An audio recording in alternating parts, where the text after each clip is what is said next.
நான் இங்க இன்டர்வியூக்கு வந்திருக்கேன். எல்லாருமே அதுக்கு தான் வந்திருக்காங்க. போய் உட்காரு. இல்ல, நான் வந்திருக்கிறது தெரியணும்ல. என் பேர் மேகலா. ரொம்ப நல்ல பேர் தான். போய் உட்காருங்க, நான் கூப்பிடுறேன்.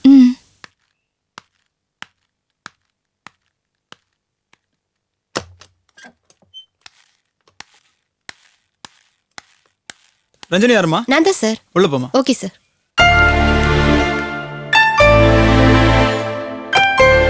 Good morning sir. Good morning. Take your seat. So, you're Miss Ranjani. Yes sir.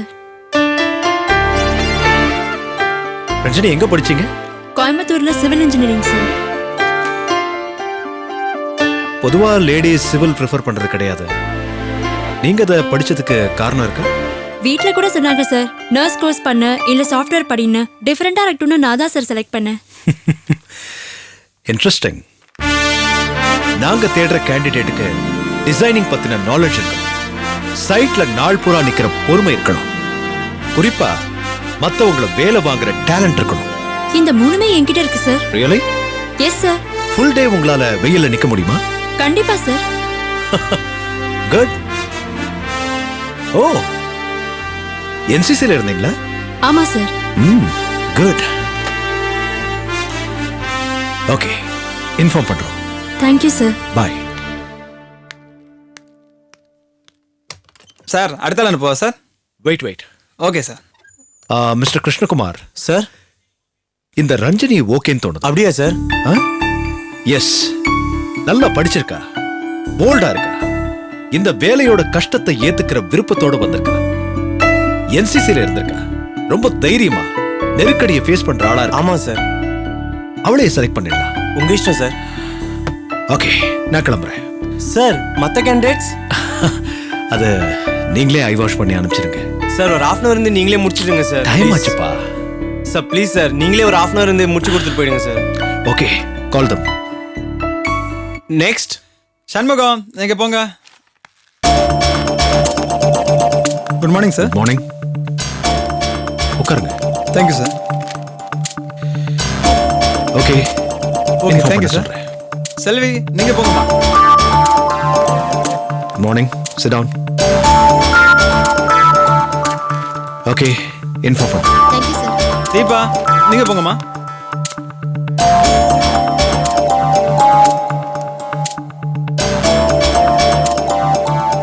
அது ஸ்கூல் சர்டிபிகேட் சார். தள்ளி போய் பேசுமா. ஒரு நிமிஷம். ஆமா, இன்டர்வியூக்கு வந்திருக்கேன். 1 hour உட்காந்துட்டு இருக்கேன். அடுத்தது என்னதான் கூப்பிடுவாங்கன்னு நினைக்கிறேன். ஆமா. கிருஷ்ணகுமார் சார், டைம் ஆயிடுச்சு. மீதி பேரை நீங்க பாத்துருங்க. ஓகே? Okay sir. அடுத்த ஆள் அனுப்பு. Okay sir.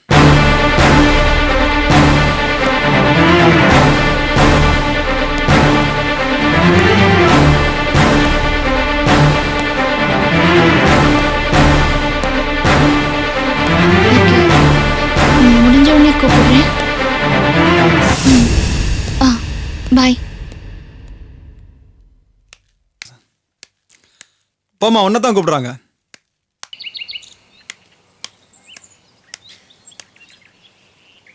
என்ன பேச்சு முத்தனே, இன்னைக்கு என்ன நியூஸ் பேப்பர்ல?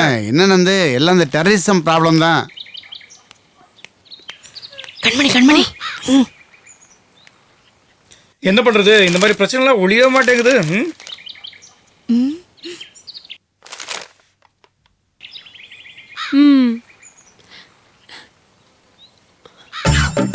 கண்மணி, என்னது இது? அத்தை, இப்படியா வேகமா நடக்கிறது? பாத்து மெல்லமா நடக்கணும். அப்படியா அத்தை?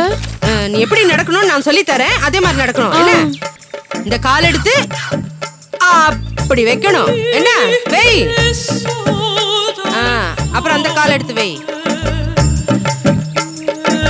மெல்லமா.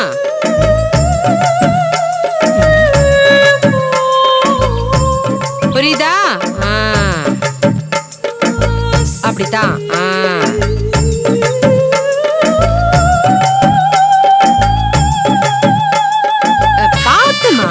பாத்து மெல்லமா நட. இப்ப கரெக்டா? இப்படித்தான். அங்க என்ன நடக்குது? ஆ, என்ன நடக்குதா? என் மருமக கண்மணி நடக்குறா. கண்மணி நடக்கட்டும், நீயும் கூடவே வாக்கிங் போயிட்டு இருக்க, எதுக்கு? என் மருமக முதல்ல உண்டாயிருக்கா, முதல்ல நடக்க கத்துக்கிட்டு இருக்கா. கூட ஒரு பாதுகாப்புக்காக நான் போய்கிட்டு இருக்கேன். ரொம்ப அதிர்ந்து நடக்க கூடாது, ரொம்ப வேகமாவும் நடக்க கூடாது. இதெல்லாம் நான் பக்கத்திலே இருந்தா தானே சொல்லி கொடுக்க முடியும். அதான் போய்கிட்டு இருக்கேன். அதிசயம்தான். டிரைவிங் கத்து கொடுக்கறத நான் பாத்திருக்கேன். ஆனா நடக்க கத்து கொடுக்கறத முதல்ல இந்த வீட்டுல தான் பாக்குறேன். என் மருமக கண்மணி ஒரு குழந்தை மாதிரி, அவளுக்கு நடக்க கத்து கொடுத்துட்டு இருக்கேன். ஏன் உங்களுக்கு எல்லாம் பொறாமையா இருக்கா? ஏம்மா, நான் குழந்தை உண்டாயிருந்தப்ப கூட நீ என்கிட்ட இவ்வளவு கரிசனமா நடந்துக்கல. நீ ரொம்ப ஓவரா நடந்துக்கிற. ஏன் தாமரை, அத்தை கண்மணிக்கு நடக்க கத்து கொடுக்கறத பார்த்து பொறாமைப்படுறியா? நீங்க கொஞ்சம் சும்மா இருங்க. நான் ஒன்னும் அடுத்தவங்க சொல்லி கொடுக்கற மாதிரி நடந்துக்கல. சும்மா கண்ணு மாதிரில இருந்தேன். அவ லாக்கி இல்லாதவ, எங்க அம்மா ஒரு வேலை ஏத்தவங்க, 2 பேரும் சேர்ந்து கூத்து கீழே தள்ளி விட்டு ஒரே மிதி மிதிச்சா சட்னி ஆயிடுவேன். யார்கிட்ட பேசிட்டு இருக்க? ஜாக்கிரதை சொல்லிட்டேன். ஐயோ அத்தை வாங்க. ஐயோ, நீ மெல்லமா நடமா. அதுங்க பேசுறது பேசட்டும். யார ஒதுக்க பயந்துட்டேன். உங்களுக்காக தான் நான் விட்டேன். என்னதான் பேசினாலும் உன் கண்ணுல கொஞ்சம் பொறாம தெரியதான் செய்யுது தாமரை. லூசுங்களா நீங்களா? அவங்க தான் நம்மள கடுப்பேத்திருக்காங்க, இந்த மாதிரிலாம் பண்ணிட்டு இருக்காங்க. உங்களுக்கு எல்லாம் அறிவில்ல? ஏதோ வித்த கட்டுற மாதிரி வாயை பொழந்துட்டு ஆன்னு பாத்துட்டு இருக்கீங்க. இது என்ன உலக அதிசயமா? அதிசயம் தான் பூபதி. ஒரு மாமியார் மருமக மேல அந்யோன்யமா இருக்கிறது கிட்டத்தட்ட உலக அதிசயம் மாதிரி தான். அப்படியா? அப்ப வேணா ஒண்ணு பண்ணலாம். டிக்கெட் அடிச்சு விளம்பரம் பண்ணி எல்லாருக்கும் காட்டலாம். எங்க வீட்டுல அதிசயமான மாமியாரும் மருமகளும் இருக்காங்க, வந்து பாருங்கன்னு போஸ்டர் அடிச்சு ஒட்டுங்க. ஐயோ பூபதி, போஸ்ட்ங்கிற வார்த்தை இங்க எடுக்கவே எடுக்காது பூபதி. நம்ம வீட்டுக்கு ராசி இல்லாத வார்த்தை பாது. இப்ப எதுக்கு வெட்டியா பேசிட்டு இருக்கீங்க? அம்மா தான் ஏதோ பில்டப் பண்ணிட்டு இருக்காங்கன்னா அதெல்லாம் எதுக்கு காதுல வாங்கிக்கிறீங்க? வர இந்த வீட்டுல எனக்கு நிம்மதியே போயிடுச்சு. நீ வாலாட்டமா இருந்தா நிம்மதியா இருந்திருக்கலாம். இப்ப என்ன ஆயிடுச்சு? நடு வீட்டுல வாக்கிங் பாக்குறதா போச்சு. கொஞ்சம் பேசாம சும்மா இருக்கீங்களா? பண்றதெல்லாம் நீ பண்ணிட்ட, அவர் வாயே ஏன்டா அடக்குற?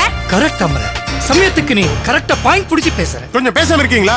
எங்க இருந்து தான் வந்து சேர்ந்தீங்களோ தெரியல. என்ன இங்க என்ன வெட்டித்தனமா பேசிட்டு இருக்கீங்க? யாருக்கும் பொறுப்பே கிடையாதா? ஏண்டா நீ என்ன கடை துறக்க போலியா? இங்க உட்காந்து அரட்டை அடிச்சுக்கிட்டு இருக்க. கடையெல்லாம் விஜய் போய் திறந்துருப்பா. நீ அப்படியே நினைச்சிட்டு அவர் ராத்திரி ஃபுல்லா அழுதிட்டு இருந்துட்டு காலையில முடிச்ச உடனே மூஞ்ச கழுவிட்டு அவ அப்பா வீட்டுக்கு ஓடிட்டா. என்னது? அவ அப்பா வீட்டுக்கு போயிட்டாளா? ஏய் லூசே, அவள எதுக்கு போக விட்ட? நான் என்ன உன் பொண்டாட்டி கையை பிடிச்சா வச்சிட்டு இருக்க முடியும்? அவதான் சரியான ராங்கி பிடிச்சவளாச்சே. என்னை எழுப்பி சொல்ல வேண்டியதானே? இல்லன்னா அவளை போக விடாம தடுத்துக்கலாம்ல. நல்லா தடுத்தேன். நீ பண்ண வேலைக்கு நான் எப்படி அவளை தடுத்து நிறுத்த முடியும்? அவ மூஞ்ச பார்த்து பேச முடியுமா? இப்ப இந்த பேச்செல்லாம் ரொம்ப முக்கியமா? ஏண்டா விஜய் தான் கடை துறக்க போல இல்ல, நீ போக வேண்டியதானே? ஏன் நின்னுட்டு இருக்க? எஸ்எம் கடைக்கு இன்னைக்கு லீவ் விட்டு. சபாஷ். என்னது கடைக்கு லீவ் விடுறதா? ஏண்டா நேத்து தாண்டா கடையை திறந்தோம், இன்னைக்கே லீவ் விட்டா கடை விளங்குமா?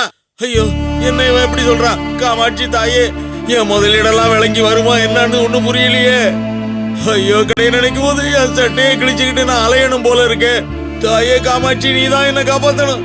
எப்பா ஏன்பா புலம்பிட்டு இருக்கிய? அதான் நான் இருக்கேன்ல. நானும் இருக்கேன் மாமா. மாமா, நானும் இருக்கேன் மாமா. நீங்க எல்லாரும் இருக்கிறதா எனக்கு பிரச்சனையே. இல்லாம இருந்தீங்கன்னா நல்லா இருக்கும். மாமா, ஏன் மாமா கவலைப்படுறீங்க? இந்த கடை திறக்கிறதுக்கு முதலீடா 20 லட்சம் ரூபாய் தானே போட்டிருக்கோம். நம்ம கிட்ட தான் ஏகப்பட்ட சொத்து இருக்கு. அதுல கொஞ்சம் கொஞ்சமா வித்து இதெல்லாம் கரெக்ட் பண்ணிடுவோம். வேணும்னா மொத்த சொத்தையும் வித்துட்டு இப்பெல்லாம் புதுசா டிவி சேனல் ஸ்டார்ட் பண்றாங்க. நாமளும் புதுசா ஒரு டிவி சேனல் ஸ்டார்ட் பண்ணிடுவோம். வேணும்னா அந்த டிவி சேனலோட பேரு தண்டபாணி, சுருக்கிட்டு தண்டன் டிவி. கொஞ்சம் வாயை மூடிக்கிட்டு சும்மா இருக்கீங்களா? ஏற்கனவே சொத்து இருக்கா, சொத்து சேதி பேசுறாரு இவரு. இன்கம் டாக்ஸுக்காரன் தான் வந்து அள்ளிட்டு போனா அந்த கணக்கு வழக்க இன்னும் இழுத்துக்கிட்டு தெரியுது. இதுல வேற முதலீட போட்டு வச்சிருக்கோம். இப்படி கொஞ்சம் கொஞ்சமா போச்சுன்னு வச்சுக்க, கடைசியில பிச்சை எடுக்க வேண்டியதான், வேற வழியே இல்ல. என்ன பண்றது? உங்களை எல்லாம் கட்டிக்கிட்டு சாவி எங்கடா? சாவி அங்க இருக்கு. நானாவது போய் கடையை திறந்து தொலைக்கிறேன். முதலீடு வேற போட்டு தொலைச்சாச்சு, நானே திறந்து தொலைக்கிறேன். என்ன பண்றது? பண கஷ்டம் எனக்கு தானே தெரியும். தெரியாத தொழில் ஆரம்பிச்சுட்டு என்ன பண்ணி தொலைக்க போறானோ தெரியலையே. செழியன், போற வழியில என்ன டிராப் பண்ணிடுங்க. அங்க மிஸ்டர் ராமகிருஷ்ணன் ஒருத்தர் இருப்பாரு, அவரை போய் மீட் பண்ணுங்க. அவர்கிட்ட போயிட்டு கவிதாவோட ஹஸ்பண்ட்னு சொல்லுங்க. கவிதாவோட ஹஸ்பண்ட்னு சொன்னா வேலை கிடைச்சிருமா? வேலை மட்டும் இல்ல, மரியாதையும் சேர்ந்து கிடைக்கும். அப்புறம் முக்கியமான ஒரு விஷயம், அங்க போய் ஸ்மார்ட்டா பிஹேவ் பண்ணுங்க. கேக்குற கேள்விக்கெல்லாம் தெளிவாவும் தைரியமாவும் பதில் சொல்லுங்க. ஏய், என்ன பேசுற நீ? எங்க எப்படி பேசணும்னு எனக்கு தெரியும்.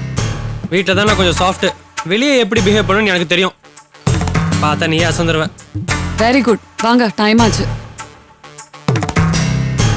மத்தியானத்துக்கு சாப்பிடறதுக்கு வருவீங்களா வீட்டுக்கு? இல்லத்தா, நீங்க உங்களுக்கு மட்டும் சமைச்சுக்கோங்க, நாங்க தான் வெளியே போறோமே. என்ன ட்ரெஸ் இது? ஏதோ திருவிழால ஆட்டக்காரி ஜிகு ஜிகுன்னு போடுற மாதிரி ஒரு புடவையை கட்டிக்கிட்டு தலைமுடியை விரிச்சு போட்டுக்கிட்டு பின்னல போட்டு ஒரு நல்ல பட்டு புடவையா கட்டிட்டு போ. எனக்கு பட்டு புடவைலாம் அவ்வளவா பிடிக்காது. இந்த மாதிரி சாரீஸ் தான் விரும்பி கட்டுவேன். நீ இன்னும் காலேஜில் படிக்கிற சின்ன பொண்ணுன்னு நினச்சிக்கிட்டு இருக்கிறியா? உனக்கு கல்யாணம் ஆயிடுச்சு. தெருவில் இறங்கி போனா 4 பேர் கையெடுத்து கும்பிடுற மாதிரி ட்ரெஸ் பண்ணிட்டு போனோம்.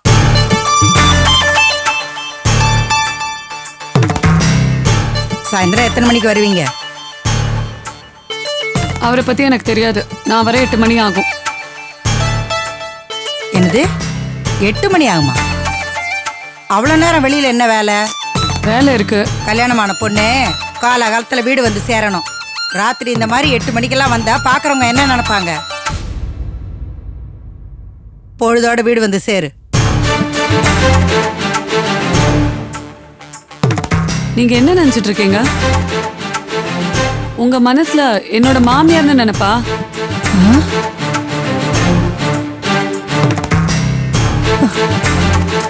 நீங்க யாரு, உங்க பொசிஷன் என்ன, அதெல்லாம் தெரியாம என்னமோ இஷ்டத்துக்கு அதிகாரம் பண்ணிட்டு இருக்கீங்க. ஏய், வயசுல பெரியவங்கங்கிற நீங்க என்னதான் வயசுல பெரியவங்களா இருந்தாலும் வாய்க்கு வந்தபடி நீங்க பேச முடியாது. உங்க லிமிட் என்னவோ அதை பார்த்து பேசுங்க.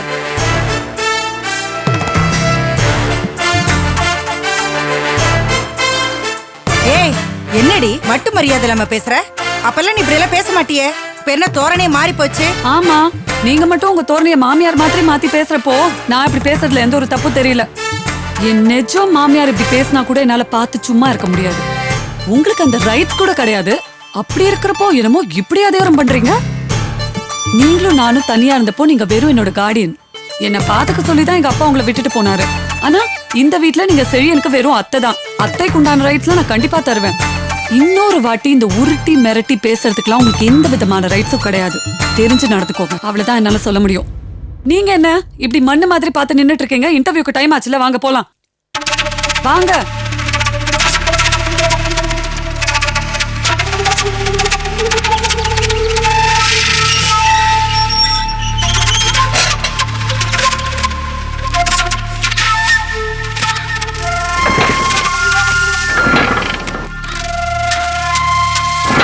பெட்ரோல் போட்டீங்களா இல்லையா? எல்லாம் இருக்கு. வண்டி கூட உருப்படியா இல்ல. எல்லாம் சேர்ந்து மக்கார் பண்ணிட்டு இருக்கு. தலை எழுத்து. ஆட்டோல போலாம் வாங்க.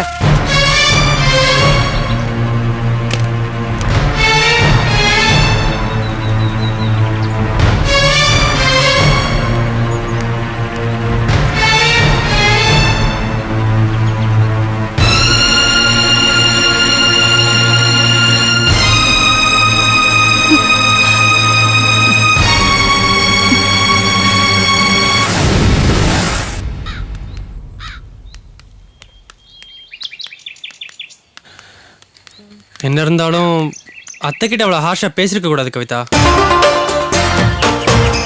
இல்ல நான் என்ன சொல்ல, நீங்க எதையுமே பேச வேண்டாம். பேசாம கூட வரீங்களா? ரோடு கவிதா, ஏன் இப்படி பிஹேவ் பண்ற? எப்படி பிஹேவ் பண்ணணும்னு எனக்கே கத்து தரீங்களா? அந்த பிஹேவியரை முதல்ல உங்க அத்தைக்கு சொல்லித்தாங்க. அவங்களுக்கு தான் ஒண்ணும் தெரியல. கவிதா, நீ புரிஞ்சுக்க மாட்டேங்கிற. 1000 இருந்தாலும் அவங்க நம்மள ஒன்னா சேர்த்து வச்சவங்க. ஒன்னா சேர்த்து வச்சா காலம் ஃபுல்லா உங்களுக்கு அடிமையா இருக்க சொல்றீங்களா? நான் யாருக்காக எங்க அம்மா அப்பா வீடு வாசல் எல்லாத்தையும் விட்டுட்டு வந்தேன்? உங்களுக்காக தானே. இது கூட புரிஞ்சுக்காம நீங்க இங்க பாருங்க செழியன், அவங்களுக்கு நீங்க சப்போர்ட் பண்ற மாதிரி பண்ணிட்டு தயவு செஞ்சு அவங்க முன்னாடி நான் அசிங்கப்படுத்துறாதீங்க. என்னால அதை தாங்கிக்க முடியாது.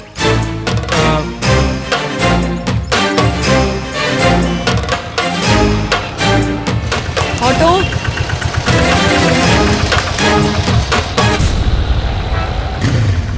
எதுக்கு ஷேர் ஆட்டோ? தனி ஆட்டோல போலாம்ல? ஏன் கார்ல கூட போலாம். ஆனா அதுக்கு வேலை கிடைக்கணும்ல. பேசாம என் பின்னாடி வாங்க.